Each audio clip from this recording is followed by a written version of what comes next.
Hello everyone, welcome to my YouTube channel Avinash Pawar EMRS. Today we are going to study class 9th English subject Movements, story number 8. A, a house is not a home.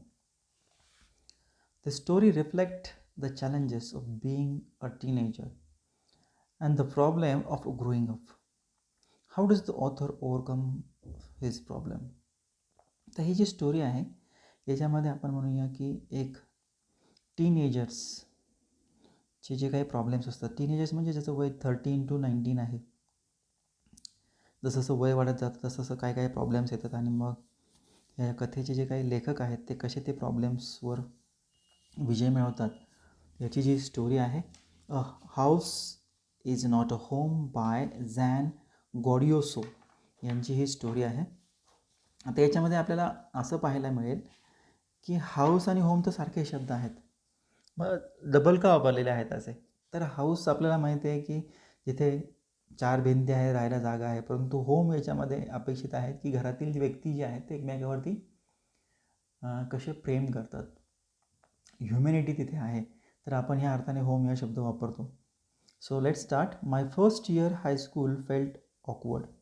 After living junior high at the head of my class with all this seniority, the upper grade level could afford me. It felt strange starting over as a freshman. The school was twice as big as my old school, and to make matter worse, when the closest friends were sent to the different high school, I felt very isolated. आणि माझं जे author सांगतायत की माझं जे पहिलं जे high school होतं ते मला जास्त I felt awkward in it. आता त्याच्यामध्ये मला अतिशय म्हणूया फील कन्फ्युज्ड सारखं मला तिथे वाटतं आहे.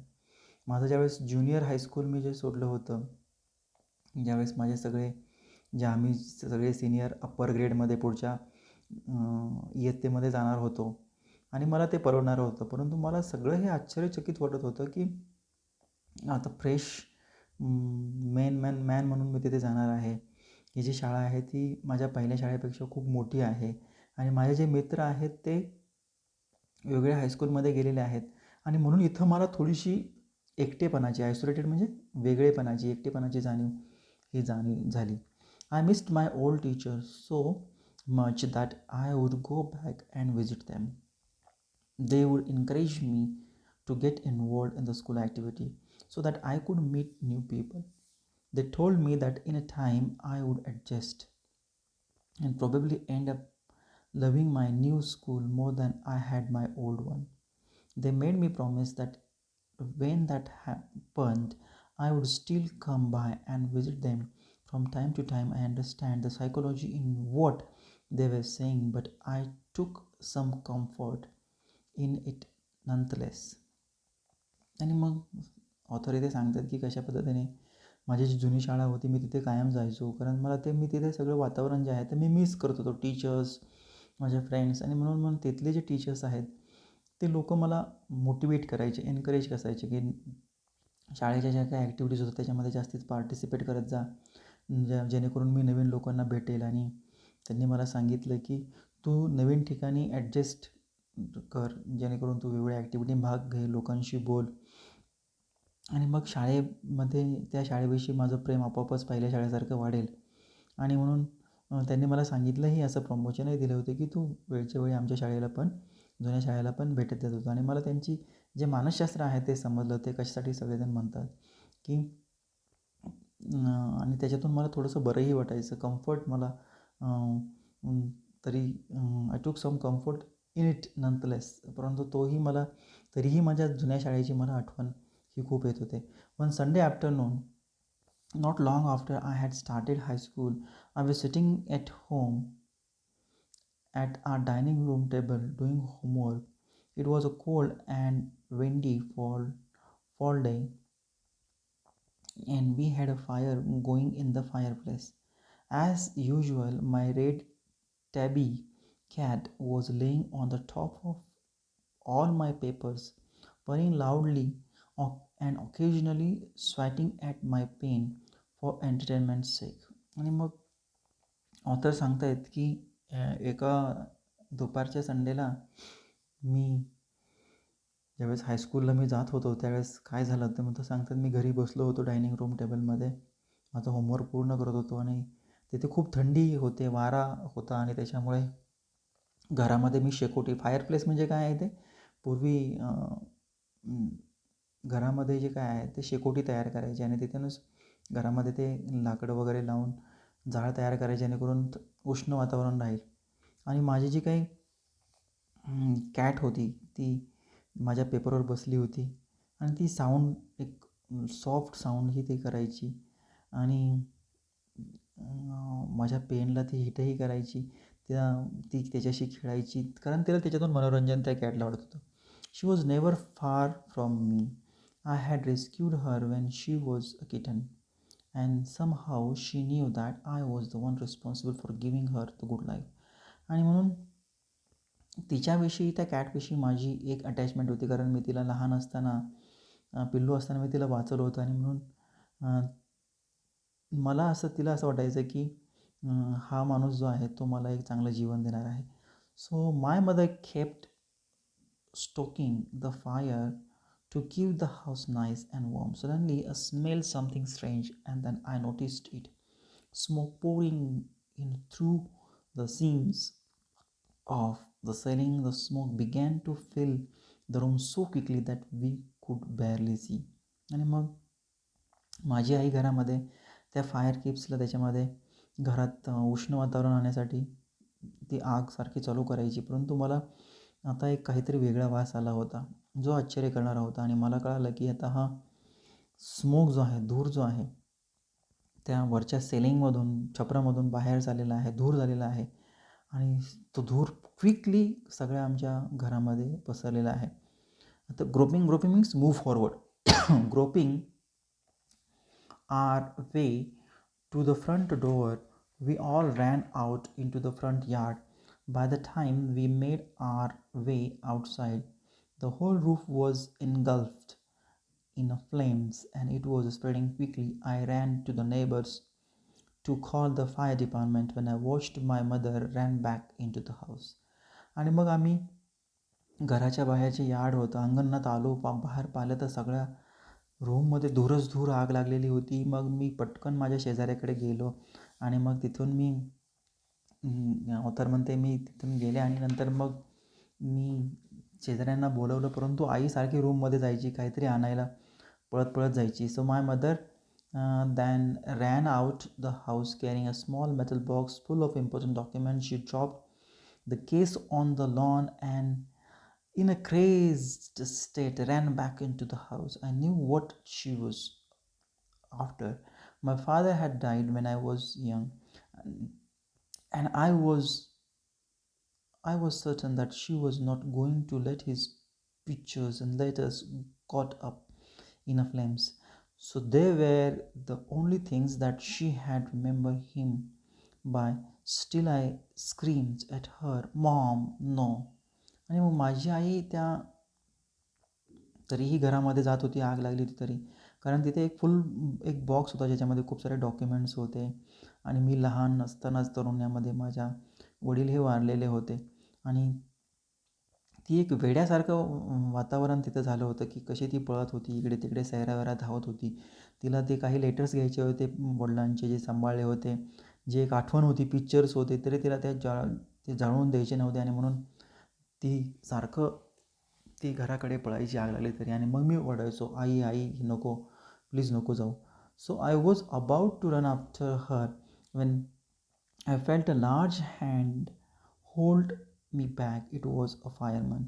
I didn't even notice that the street had already filled with the fire trucks, and I was trying to free myself from his grasp, yelling, "You don't understand, my mother's in there." आणि मग मी पण आईच्या पाठीमागे पळण्याचा प्रयत्न केला, परंतु एका माणसाने माझा हात धरला आणि तो फायरमन होता. आणि त्याने मी पाहिलंही नव्हतं की रस्त्यावर खूप साऱ्या फायर ट्रक्स ह्या आता आल्या होत्या. आणि मग मला फायर ट्रक्स म्हणजे आग विझवणाऱ्या ज्या गाड्या असतात आणि मग मी आईला त्याने मला घट्ट पकडलं होतं. मी ओरडलं, "तुला समजत नाही का माझी आई आतमध्ये आहे?" So he held on to me while other firefighters ran into the house. He knew that I wasn't acting very logically, that if he were to let go, I'd run. He was right. It's all right. They'll get her. And he said. He wrapped a blanket around me and sat me down in our car. Soon after that, fireman emerged from our house with, आणि मग त्याने मला fire फॅक्टरने मला पकडलेलं होतं आणि मग मी घराकडे, fire fighter जे होते ते माझ्या घरामध्ये गेलेले आहेत आणि त्याला माहीत होतं की माझं जे वागणं आहे ते काही योग्य नाही आहे, कारण मी जर तिथे गेलो तर मला आग ही पकडणार होती आणि मी तिकडे पळणार होतो आणि म्हणून त्याचं बरोबर होतं. आणि म्हणून त्याने एक ब्लँकेटमध्ये मला गुंडाळलं आणि त्या चादरीमध्ये मला कारमध्ये बसवून ठेवलं. आणि एक फायरमन जो आहे, जो आगीपासून वाचवणारा असतात ना, ते त्या घरामधून मला येताना दिसले विथ हाऊस, विथ इथे पहा घराला कशी आग लागलेली आहे, की लोक शेजारचे जमा झालेले आहेत, किती गाड्या आहेत, ओके, किती फ्लेम्स, ज्वाला निघत आहेत घरामधून बाहेर. So the fireman emerged from our house with my mom in tow. He quickly took her over the truck and put an oxygen mask on her. I ran over and hugged her. All those time I ever argued with her and hated her vanished at the thought of losing her. आणि मग तो जो fireman होता तो माझ्या आईला घेऊन आला, त्याने ट्रकमध्ये बसवलं, तिला ऑक्सिजन दिला आणि मग मी पळत पळत गेलो, माझ्या आईला मिठी मारली. आणि ज्या आईला मी नेहमी तिच्याशी वाद घालत होतो आणि माझ्या डोक्यामध्ये विचारही येत होता तिरस्काराचा, तिने मला कशा पद्धतीने गमावण्याची मला भीती वाटत होती. सो ही एक परिस्थिती आहे घरामध्ये आग लागणारी आणि या ऑथरच्या सगळ्या आठवणी आहेत. So she is going to be okay, said the fireman. She just inhaled a little smoke and then he ran back to the fight the fire while my mother and I sat there dazed. I remember watching my house burn down and thinking that there was nothing I could do about it. आणि मग फायरमॅनने सांगितले की तुझी आता ठीक आहे, फक्त तिने जरासं तिच्या नाकामध्ये काय केलेलं आहे, श्वासोश्वास करत असताना धूर खूप तिने घेतलेला आहे आणि आम्ही दोघंही काही करावं असं आम्हाला काही सुचत नव्हतं. So we are daze means we are sat there daze means unable to think clearly. पण आम्ही सगळं पाहत होतो की आमच्या डोळ्याने आमचं घर मात्र जळत होतं. So 5 hours later the fire was finally out. Our house was almost completely burn down. But then it struck me, I hadn't seen my cat. Where was my cat? Much to my horror, I realized that she was nowhere to be found. Then, all at once, it hit me, the new school, the fire, my cat. I broke down the tears and cried and cried. I was suffering loss big time. आणि मग आता मात्र जाळ सगळं गेलेला होता, परंतु आमचं घर पूर्णपणे जळलं होतं आणि मला अचानक आठवलं की माझी कॅट कुठं आहे. आणि मग माझ्या मला समजलेलं आहे की ती आता इथे कुठे नाही आहे, बरोबर आहे. आणि मग आता माझी नवीन शाळा पण आहे ही, इथे आग पण लागलेली आहे, इथे माझी कॅट पण नाही आहे. आणि मग माझ्या डोळ्यामध्ये मात्र अश्रू आलेले आहेत की खूप माझ्या जे काय आहे लॉस जो आहे तो माझा झालेला आहे. The fireman wouldn't let us go back into the house that night. It was still too dangerous. Dead or alive, I couldn't imagine living without knowing about my cat. Regardless, I had to go. We piled into the car with just the cloth on our backs and a few of the fireman's blanket and made our way to my grandparents' house to spend the night. आणि मग जो fireman होता त्याने आम्हाला परत काही घरामध्ये जाऊ दिलं नाही, कारण तिथे डेंजरस अवस्था होते. आणि मग आम्ही इमॅजिन केलं की अशा पद्धतीने माझी कॅट आता कुठे गेली असेल आणि आम्हाला तिथून जायचं आहे. आणि मग आम्ही कारमध्ये बसलो. आमच्याकडे फक्त आमच्याकडे काही कपडे होते आणि बॅग होते. आणि मग तो फायरमनने जे ब्लँकेट दिलेलं होतं तेही होतं. आणि मग आम्ही आमच्या ग्रँडपेरेंटच्या, आमच्या आजोबांच्या घरी गेलेलो आहोत ती रात्र घालवण्यासाठी. The next day, Monday, I went to school When the fire broke out, I was still wearing the dress I had worn to church that morning, but I had no shoes. आणि मग दुसऱ्या दिवशी सोमवार होता, मी शाळेकडे गेलेलो आहे. जो फायर जो आहे तो आपल्याला तिथे त्याने पाहिलेला आहे की ब्रोकआउट झालं, मोठ्या प्रमाणे आग लागली होती. मीच तो ड्रेस घातलेला होता, तो चर्च सकाळी जाण्यासाठी मी घातला होता, परंतु मला काही शूज माझ्याकडे नव्हते. So I had kitchen I had a kitchen. I had kicked them off when I was doing my homework. They became yet another casualty of fire, so I had to borrow some tennis shoes from my aunt. Why wouldn't I just stay home from school? My mother wouldn't hear of it, but I was totally embarrassed by everything. The clothes I was wearing looked weird. I had no books or homework. My backpack was gone, and I had my life in that backpack. The more I tried to fit in, the worse it got. Was I destined to be an outcast and a geek all my life? That's what it felt like. I didn't want to grow up, change, or have a handle life. It was going to be this way. I just wanted to curl up and die. आणि ते सांगतायत की authors कशा पद्धतीने दुसऱ्या दिवशी उठल्यानंतर फक्त त्यांच्याकडे शूजही नव्हते, तोच ड्रेस होता, आणि मग खूप मोठी हानी या फायरमुळे झालेली होती. आणि म्हणून मी माझ्या आंटीकडून जे टेनिस शूज होते ते घेतलेले आहेत. आणि मग मला आताच वाटत होतं की शाळेत जाऊ की नको जाऊ. आणि माझी आई तर काय ऐकत नव्हते. मला तर अतिशय कन्फ्यूज झालं होतं. सगळे माझे जे कपडे होते ते कपडेही त्या आगीमध्ये जळाले होते. आणि सगळं जे आहे अतिशय स्ट्रेंज किंवा आश्चर्यकारक करणारं होतं, भीतीही निर्माण करणारं होतं. माझ्याकडे बुक्स नव्हते, काही होमवर्कही नव्हता, माझी बॅकपॅकही नव्हती. ओके, म्हणजे माझी बॅग पण नव्हती. सो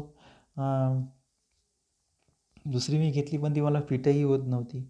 सो सगळं मला जे काय अतिशय बोरिंग, सरप्रायझिंग आणि भीतीदायक हे सगळं वाटत होतं. आणि मग मला कधी कधी वाटायचं की मरावं की काय, अशी भावनाही माझ्यामध्ये निर्माण झाली होती.